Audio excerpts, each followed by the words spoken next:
दुष्ट वंचना करीती जन दुष्ट मुख्य श्रेष्ठ श्रेष्ठ वंदिता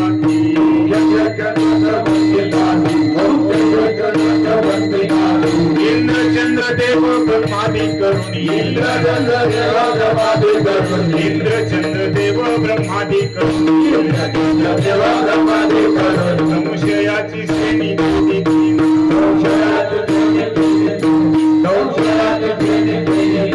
ज्ञानदेव म्हणे श्रीभूमी दास म्हणे मी साधनास आन काही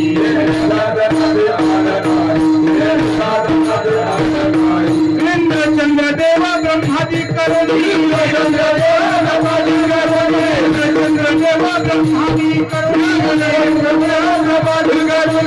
याची श्रेणी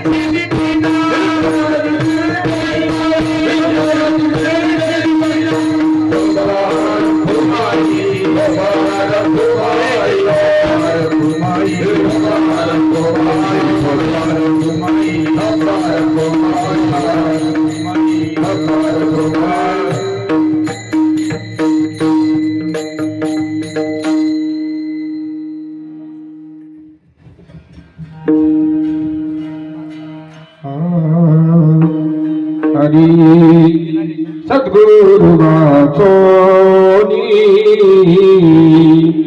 संसारी तारक सद्गुरु वाचोनी संसारी तारक सद्गुरु वाचोनी संसार तारक सद्गुरु वाचोनी संसार तारक सद्गुरु वाचोनी संसारी तारक सद्गुरु वाचोनी संसारी तारक सद्गुरु वाचोनी संसार तारक सद्गुरु वाचोनी संसार तारक मुझे मेरी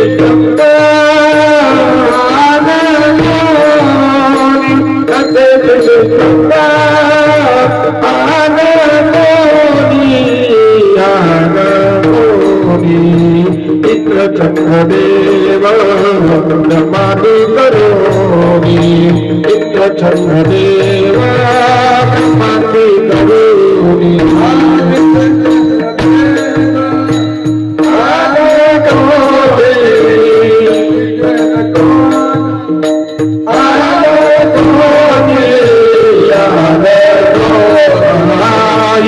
चंद्रदेव ब्रह्मादि करोमि चंद्रदेव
अभंग समजून घ्या.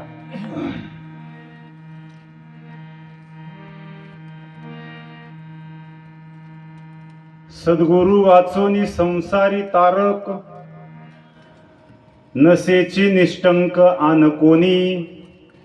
इंद्रचंद्र देव ब्रह्मादि करुणी, संशयाची श्रेणी छेदितीना. उघडे परब्रह्म सद्गुरूची मूर्ती, पुरविती आरती शिष्याचिया. इंद्रचंद्र देव ब्रह्मादि करुणी, संशयाची श्रेणी छेदितीना. वंचना करीती जन दुष्ट नष्ट, मुख्य श्रेष्ठ श्रेष्ठ वंदिताती. इंद्रचंद्र देव ब्रह्मादि करुणी, संशयाची श्रेणी छेदितीना. ज्ञानदेव म्हणे श्री गुरुचा मी दास, नेनो साधनास आन काही. इंद्रचंद्र देव ब्रह्मादि करुणी, संशयाची श्रेणी छेदितीना. महायोग पीठे तटी भीमरथ्या, वरम पुंडरीकाय दातु मुनींद्रे. समागत तिष्ठन्त मानंद कंदम, परब्रह्मलिंगम भजे पांडुरंगम. पांडुरंग करू कथा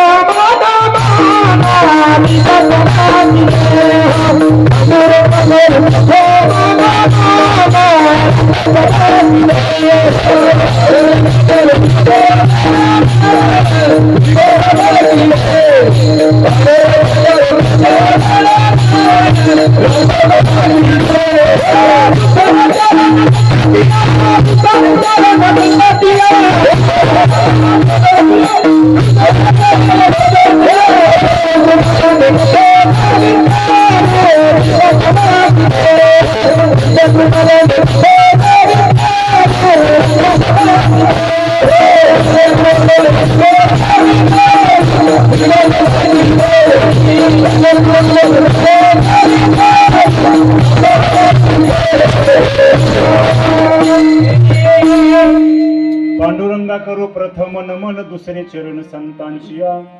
त्यांच्या कृपादाने कथेचा विस्तारू, बाबाजी सद्गुरु दास तुका. ओम नमो ज्ञानेश्वरा, करुणा करा दयाळा. तुमचा अनुग्रह लादलो, पवन झालो चराचरी. मी काळा कुसरी काहीच नेने, परंतु बोलतो वचन अति भाविक.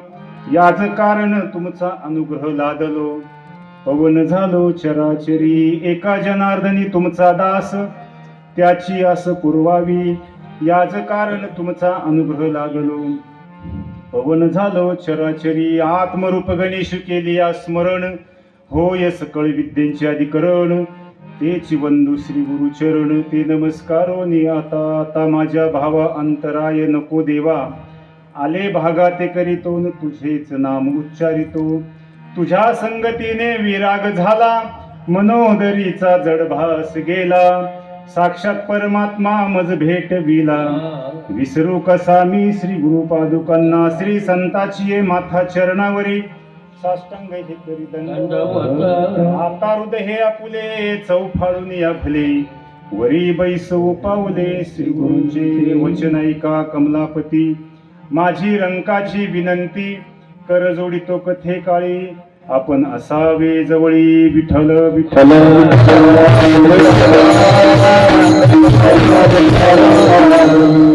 सद्गुरु वाचुनी संसारी, तारक नसेची निष्ठंकान कोणी. इंद्रचंद्र देव ब्रह्मादि करुणी, संशयाची श्रेणी छेदितीना. बघा, आज ज्या कारणानिमित्त तुम्ही आम्ही सगळेजण एकत्रित जमलेलो आहोत, तुम्हाला सर्वांना माहीत आहे, तरी सुद्धा संप्रदायाचा नियम आहे, त्यांनी थोडासा परिहार द्यावा लागतो.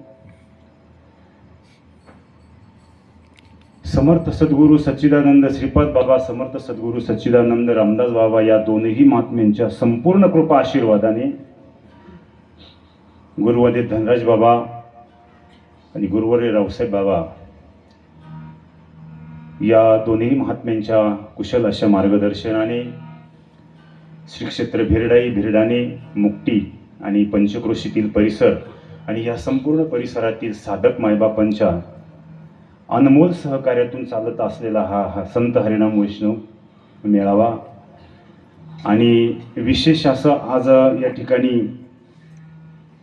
भागवत एकादशी आहे आणि या मेळाव्याचा तपपूर्ती सोहळा सुद्धा या ठिकाणी आहे.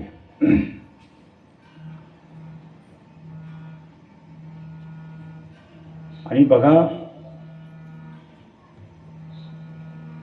भिरडाईच ना, भिरडाई गावातून फोन आला बाबांच्या माध्यमातून की आनंद भाऊ यावं लागतंय. येण्याचं कारण जर बारकाईने विचार जर केला तर कुठंतरी काहीतरी मागच्या जन्माचं कुठंतरी लोन या भिरडाईचं असावं आणि आज त्या माध्यमातून काहीतरी व्याजासकट परतफेड करण्यासाठी ही नियुक्ती. बरं का, काय बोललो मी?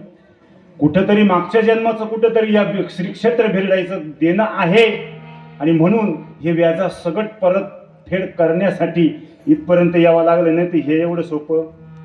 आणि म्हणून आज ठिकाणी बघा, आज सगळ्यात तुम्हा सर्व सज्जन मायबापांची सेवा करण्याचा योग मला लाभला.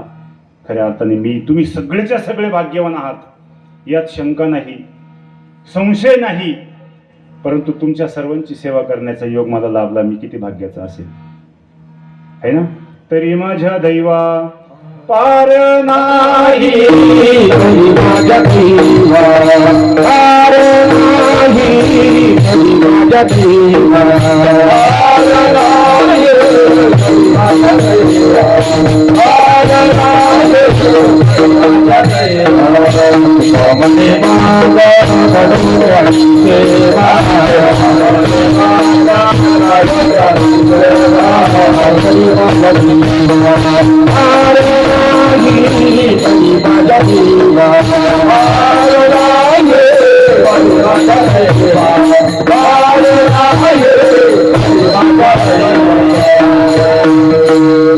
तुका म्हणे मुझ घडो त्यांची सेवा, तुम्हा सर्व सज्जन मायबापांची सेवा करण्याचा योग आला. मी खरोखर भाग्याचा, सामान्य गोष्ट नाही. आणि म्हणून आज या ठिकाणी आजच्या कीर्तनाला अभंग येत आहेत. अभंग ज्ञानेश्वर महाराजांचा आहे. माऊलींना अख्खं ज्ञानेश्वर महाराजांना अख्खं जग माऊली म्हणतंय महाराज, है ना? ज्ञानेश्वरी सारख्या महान ग्रंथांची निर्मिती ज्ञानेश्वर महाराजांनी केली. अख्खं जग माऊली म्हणतंय. समाधी सोहळ्यासाठी जर तुम्ही आळंदीला गेलेत ना, तुम्हाला पाय ठेवायला जागा नाही आळंदीमध्ये. बघा, तुम्ही जाऊन पहा. दर्शन माझ्या मते तर शक्यच नाही.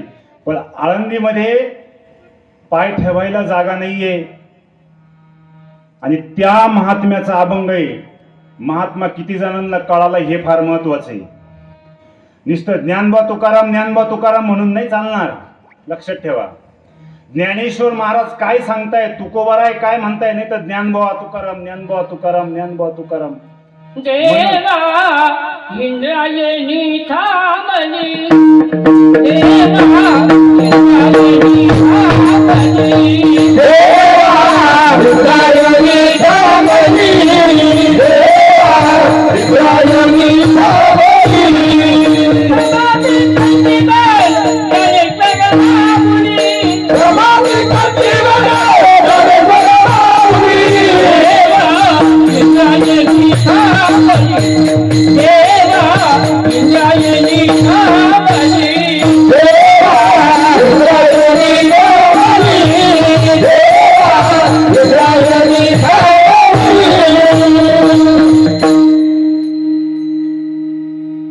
मी बोलून गेलो, नुसतं ज्ञानबा तुकाराम म्हणून चालणार नाही हा. लक्षात ठेवा, ज्ञानेश्वर महाराज ज्ञानेश्वरी कळाली, ज्ञानेश्वरी वाचा अगोदर, वाचावी ज्ञानेश्वरी आणि डोळा पहावी पंढरी. आलं का लक्षामध्ये? म्हणून ज्ञानेश्वर महाराजांचा तुम्हाला सांगू, सुरुवातीला सांगून देतो, ज्याच्या जीवनामध्ये साधूची भेट नाही, खऱ्या संतांची भेट नाही, ज्याच्या जीवनामध्ये खऱ्या साधूचा प्रसाद नाही, ज्याच्या गळ्यामध्ये पवित्र तुळशीची माळ नाही,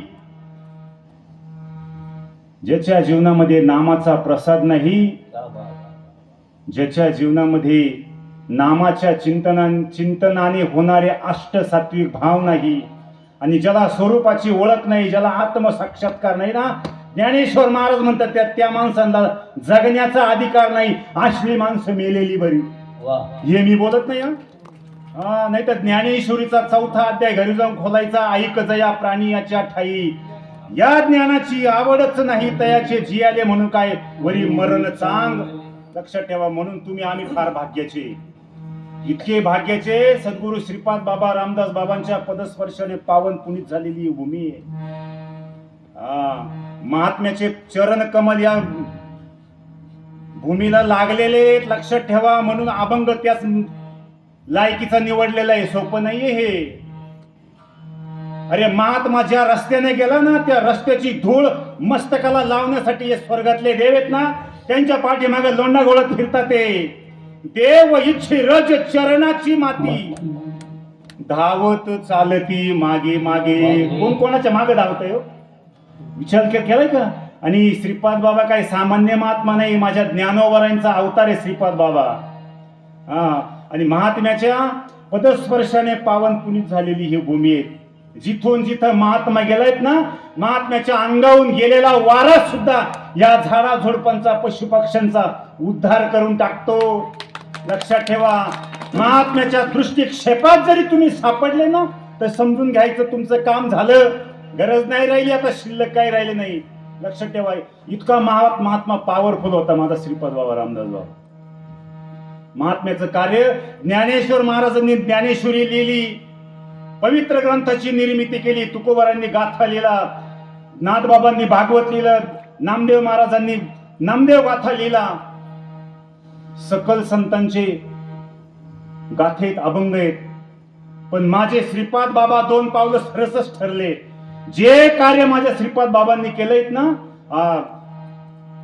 हेच आम्हा करणे काम बीज वाढवावे नाम. श्रीपाद बाबांनी नामाचा प्रचार प्रसार एवढा केलाय ना, ते कोणाला जमलेलं नाही बरं का. तुम्ही सामान्य महात्मा समजू नका. श्रीपाद बाबा एवढा महाराष्ट्र नाही, महाराष्ट्राच्या बाहेर श्रीपाद बाबांनी पूर्ण महाराष्ट्र पिंजून काढलेलं आहे. नामाचा प्रचार प्रसार केलाय, हे बाबांचं कार्य. आणि त्यांना जोडी महात्मा कोण आहे? रामदास बाबा आहे. लक्षात ठेवा. मी बोललो महात्मा सामान्य नव्हता. अरे आपल्याला तुम्हाला सांगू का बाबा, महात्म्याचा नुसता फोन जरी आला ना, फोन तरी समजायचं आपलं जीवन कृतार्थ झालं. हा बाबा, साधूचा नुसता फोन जरी आला ना, तरी समजायचं आपलं जीवन कृतार्थ झालं. पण नाही, आपल्याला साधूचा फोन नाही येत. आपल्याला येतो बाकीच्या सगळ्या जंजाळाचा फोन. कसं चाललंय, कसं चाललंय, कसं चाललंय, कसं चाललंय. आणि हा बी सांगतो इकडून बरं का, खुशाल आहे, खुशाले होय तुम्ही. जरा ज्ञानेश्वरी वाचा. आता तुम्ही विस्तवावरती झोपलेले, विस्तवावरती बसता ते नाही बाबा. मनोनी मृत्यूलोकी ज्ञानेश्वरीचा 9वा अध्याय खोलायचा. मनोनी मृत्यूलोकी सुखाची कहाणी ऐकिल क्रोनी श्रवणी कैशी सुखनिद्रा अंथुरणी इंगळाच्या. असं वाटतंय का तुम्हाला आम्हाला? आता तुम्ही विस्तवावर बसले, विस्तवावर झोपता ते काय नाही, काय वाटत नाही बाबा. एवढ्या मोठमोठ्या दांडक्यानं ज्ञानेश्वर महाराज म्हणतो ते फटके मारतो मी. कोणाची आई घेऊन जातो, कोणाचे वडील घेऊन जातो, कोणाचा भाऊ, कोणाचा मुलगा, कोणाची पत्नी, कोणाचा पती घेऊन जातो, तरी सुद्धा सुधरत नाही म्हटले. हे कशाच्या घराच्या जोरावर का भोगाच्या जोरावरती मला विसरलेले ज्ञानेश्वर महाराज ज्ञानेश्वरीच्या 9व्या अध्यायामध्ये खालून 2 नंबरच्या श्लोकामध्ये सांगतात ते मूळ नक्षत्रावर जन्मलेल्या मुलाच्या अर्जुना जसं तोंड बघायचं तसली यांची सुद्धा थोबड बघायची. म्हणून आपल्याला साधूचा फोन आला पाहिजे जीवनामध्ये. बाकी काही नाही हो, काहीच नाही, काहीच खरं नाहीये. लक्षात ठेवा, तुम्हाला आम्हाला जे दिसतंय ना हे सगळं नाशिवंत आहे, हे सगळं भुलभुलाई आहे, हे सगळ्यात तुम्हाला नादी लावण्याचं सगळं सामग्री आहे. विश्वामध्ये जेवढं दिसतंय हे खरं नाहीये, हे सगळं खोटे, हे जाणार आहे. पण जे दिसत नाही ते मात्र सत्य आहे. आणि काय दिसत नाही तुम्हाला आम्हाला? काय दिसत?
जे डोळ्याला दिसत नाही ती वस्तू सत्य आहे, शाश्वत आहे, खरी आहे.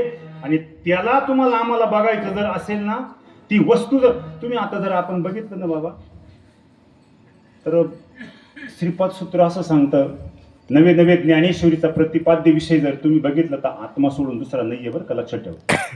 बघा तुम्ही ज्ञानेश्वरी बघा, ज्ञानेश्वरीचा प्रतिपाद्य विषय आत्मा सोडून नाही. आणि श्रीपाद सूत्र तेच सांगतं. ते श्रीपाद बाबा रामदास बाबांनी हाच परमार्थ सांगितला. खऱ्या देवाची शाश्वती, खऱ्या देवाचा अनुभव, खऱ्या देवाची प्रचिती तुम्हाला आम्हाला आनंद दिली. देव कुठे आहे? देवाचा पत्ता ज्ञानेश्वरी सांगते, देवाचा पत्ता. आणि आपण कुठे शोधतोय? कुठे शोधायचं काम चालू देवाचं? देव आहे, देव आहे. हे फक्त आता सगळं जिकडे चाललंय, पण कोण कोणाला शोधतंय काहीच तपास नाही. कोण शोधतोय कोणाला? देव शोधावया निघाला देवाची, सांगा केव्हा भेटेल त्याशी. कोण कोणाला शोधतोय? देवच. तुम्ही कोण आहात? आता बाबा मी जर तुम्हाला म्हटलं तुम्ही कोण आहे, आपले श्रीपाद बाबा सांगायचे तुम्ही कोण आहे, ते म्हणायचे देव आहे. देव पटल का यांना? खरं पटल? अहो इथल्यांदाच पटाना, तर तेव्हा त्यांना कधी पटणार आहे? इथल्यांदाच पटाना, यांना कधी पटणार आहे? देव आहे, तुम्ही प्रभू, तुम्ही महेशाच्या मूर्ती. मी दुबळा असं वाटलं पाहिजे कीर्तन करायला बरं का, मी दुबळा आहे असं वाटलं पाहिजे. नाही तर तुमच्या बाजूला कोण बसलंय? त्या दिवशी बोलले आपले झाले कीर्तनामधून काही नारायण सर ते आले ते. कसं असं? अच्छा, तुम्ही देव आहात, तत्वरूपाने तुम्ही देव आहात. हे शरीर आपलं नाही, हे पंचतत्वाचं शरीर आहे. हे आपल्याला साथ देऊ शकत नाही. पण याच्या आतमध्ये असलेलं जे चैतन्य आहे त्या चैतन्याची तुम्हाला आम्हाला साधूने ओळख करून दिली. आणि खरं तत्व तेच आहे, खरा देव तोच आहे.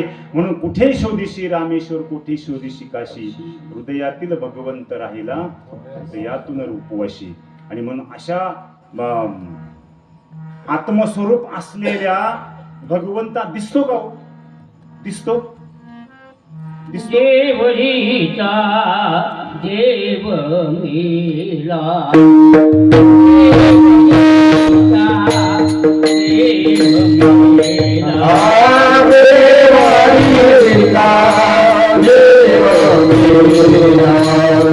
देवरीचा पंढरीचा तो जागवा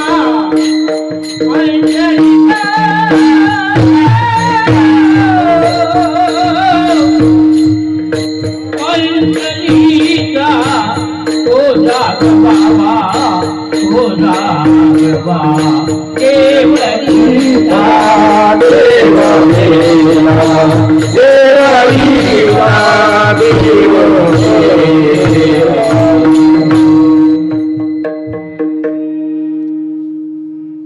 चार वाण्या सांगितल्या. परा, पच्छंती, मध्यमा आणि वैखरी. चार वाणी, वाणी आणि पाचवं त्याला जोडी काय? पाचवं काय सांगितलं? पाचवं काय? मन. मन हा, ज्या वेळेला ह्या चारही वाण्या आतून ज्या वेळेला उन्मनित होतात आणि त्याला जोडी पाचवं मन. ज्या वेळेला ही क्रिया साधकाची होती ना, त्याला देहाचा विसर पडतो. असो ऐसा कोठे आठवच नाही, देहीच विदेही भोगू दशा. ज्या वेळेला साधक अशा स्थितीमध्ये होतो आणि त्या चारही वाणींना जोडी पाचवं मन ज्या वेळेला जोडी येतात ना, त्यावेळेला मुद्रा ती पाचवी लावूनिया लक्ष. पाचवी लावूनिया लक्ष. आत्मा प्रत्यक्ष हरी, आत्मा प्रत्यक्ष हरी, प्रत्यक्ष हरी. बाबांनी युक्ती दिलेली आहे तुम्हाला, आम्हाला लक्षात ठेवा. सगळं तुमच्या आमच्या हातात देऊन टाकलेलं आहे बाबांनी. हे देऊन टाकलंय. मुद्रा ती पाचवी लावून या लक्ष, आणि तो आत्मा प्रत्यक्ष हरी दिशे. कोण? हा, तो आत्मा प्रत्यक्ष साधकाला ज्या वेळेला त्या साधनेमध्ये साधना करत असतो ना, त्यावेळेला त्या स्वरूपाचं दर्शन तुम्हाला आम्हाला होतंय, लक्षात ठेवा. आणि ही स्थिती झाल्याशिवाय मुक्ता म्हणे आयुष्य झाली या वाचोनी, परमार्थ शीन वाटत असे. हे व्हायला पाहिजे परमार्थामध्ये.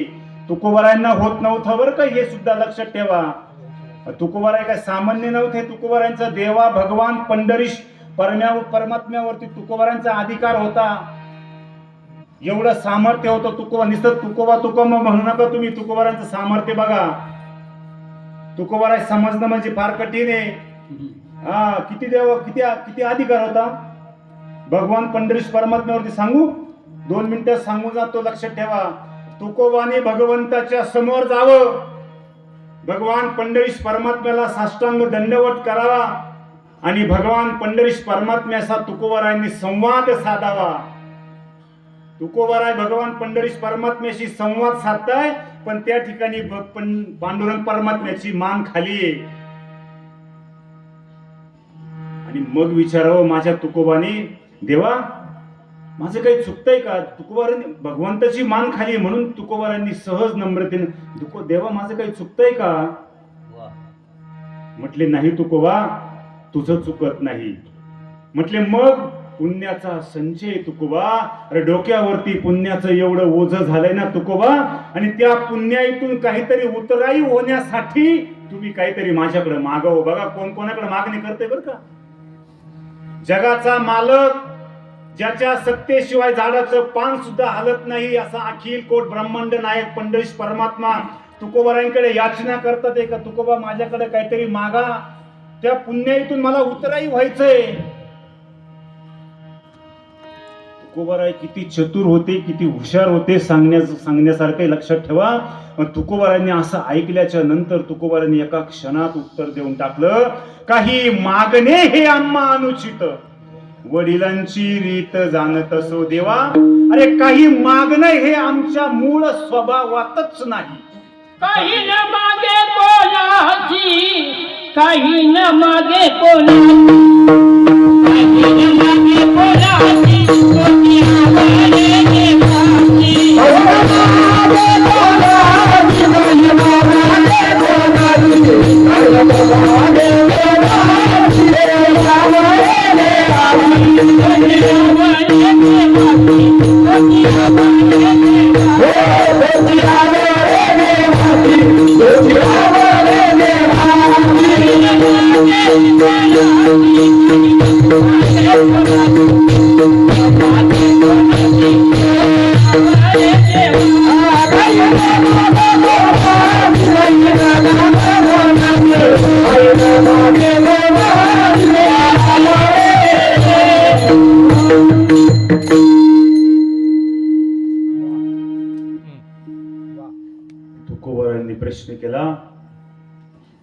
माझ्या वडिलांनी काय बोललो मी? काही मागणी हे आम्हा अनुचित, वडिलांची रीत जाणत असो देवा, काही मागणं हे आमच्या मूळ स्वभावातच नाही. आणि असं ऐकल्याच्या नंतर मात्र पुन्हा पंढरीश परमात्म्याने त्या ठिकाणी मान खाली घालावी. आणि देवाची मान खाली गेल्याच्या नंतर मात्र पुन्हा मान खाली घातल्याच्या नंतर मात्र तुकोबारांना प्रश्न उभा राहिला. आणि मग मात्र तुकोबारांनी सांगितलं, अरे माझ्या भगवंताला जर माझ्यामुळे खाली मान घालण्याची वेळ येत असेल तर मी काहीतरी मागितलं पाहिजे. काय बोलतोय मी? हा, मागणं हे मूळ स्वभावात नाहीये बाबा, पण मागणं कशासाठी करतोय? माझ्या भगवान परमात्म्याला माझ्यामुळे मान खाली घालण्याची वेळ येते ना, तर मी काहीतरी मागितलं पाहिजे. म्हणून तुकोबारांनी पंढरीश परमात्म्याकडे मागणं केलंय. काय मागणं केलं? माझ्या वडिलांची मिराशिगा देवा, तुझी चरण सेवा पांडुरंगा.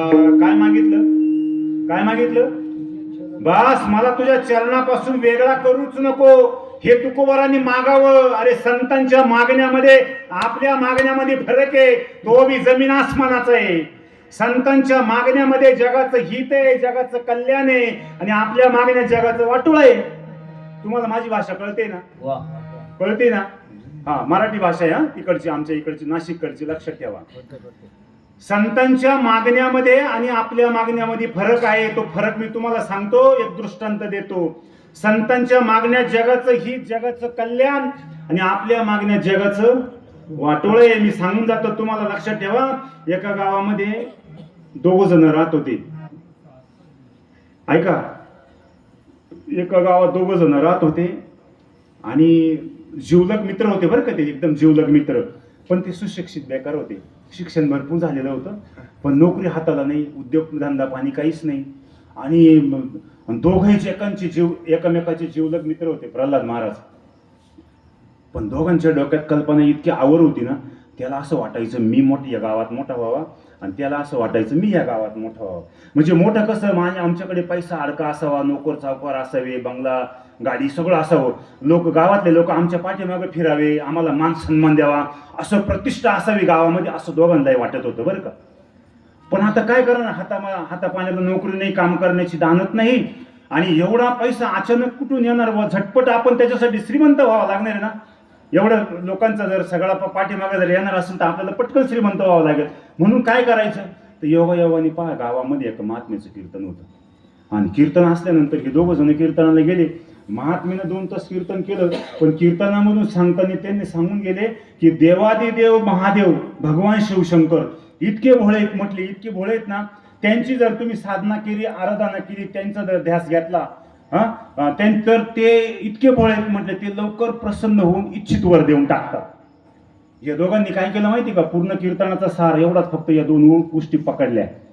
देवादिदेव महादेव भोळेत म्हटले, आणि त्यांची आता साधना करायची. गावाच्या बाजूला 2 डोंगर होते, आणि दोन्ही डोंगरावर, एक या डोंगरावर एक त्या डोंगरावर गेला साधना करायसाठी. आणि त्यांची भोल्या शंकर महादेवाची साधना सुरू झाली. साधना करत असताना बाबा खरोखर बरेच दिवस झाले, आणि साधना करत असताना ती फळाला आली.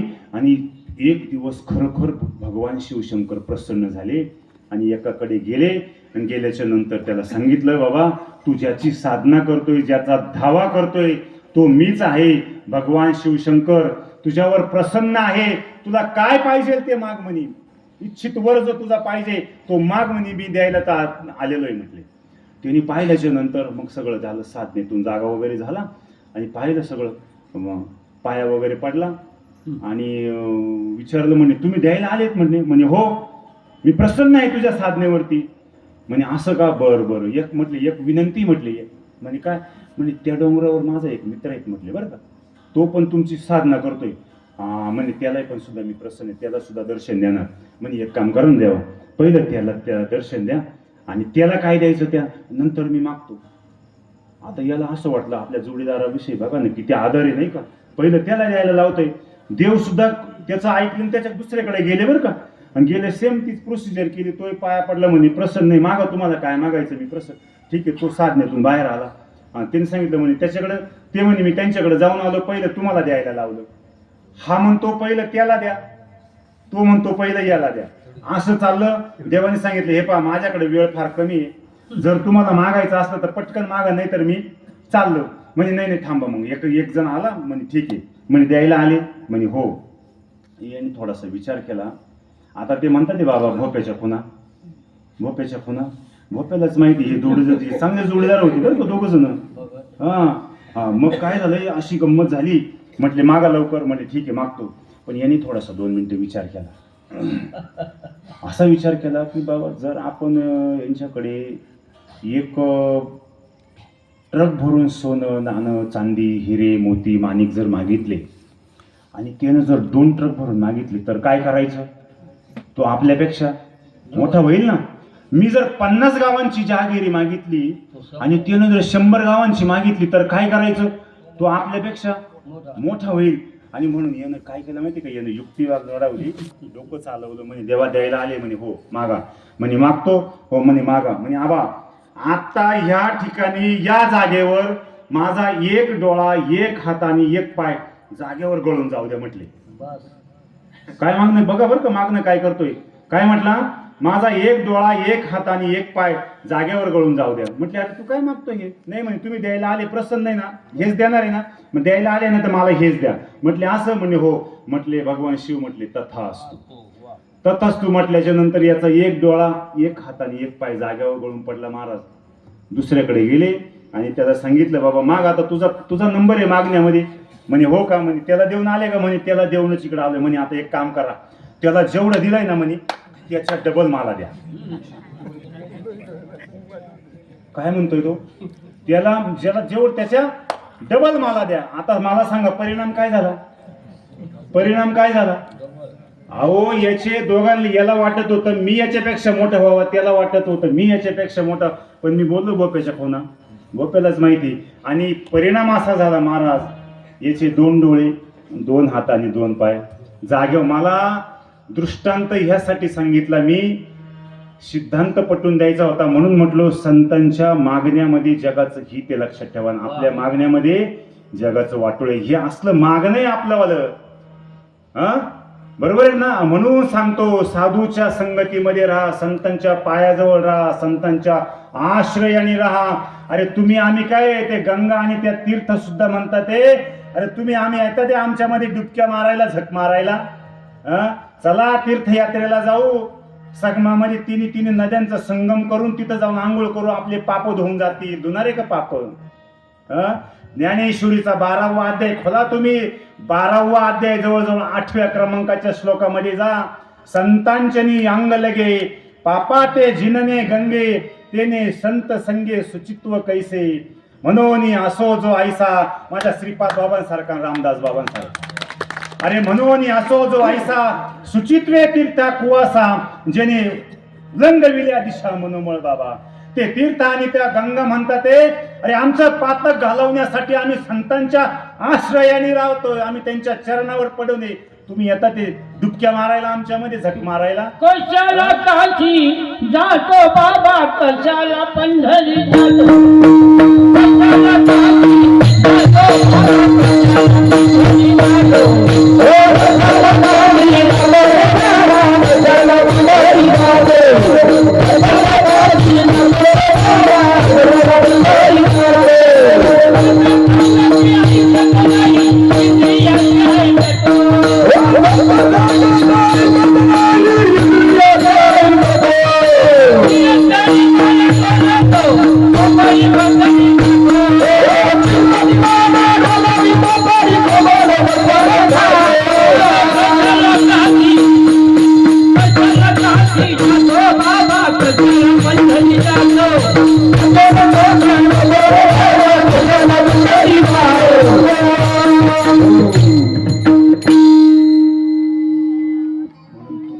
मागणे केले काही मागणी हे आम्हा अनुचित.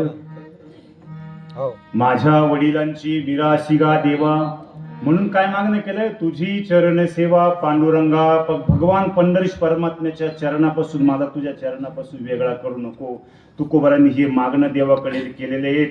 एवढा अधिकार भगवान पंढरीश परमात्म्यावर तुकोबारांचा होता देवावरती अधिकार असताना सुद्धा, सगळं जिथल्या तिथं असताना सुद्धा, परमार्थ रात्रंदिवस चालू असताना सुद्धा तुकोबारायांचं अंतःकरण कुठंतरी झुरत होतं. महाराज लक्षात ठेवा. काही ऐशी दशा येईल माझी अंगा, चित्त पांडुरंगा झुरत असे. किंवा तुकोबारांनी देवाकडे याचना करावी, देवाकडे प्रार्थना करावी. काय प्रार्थना केली तुकोबारांनी देवाकडे? देवा आता ऐसा करी उपकार आणि देहाचा विसर पाडी मज. ज्या वेळेला काही ऐशी दशा येईल माझी अंगा,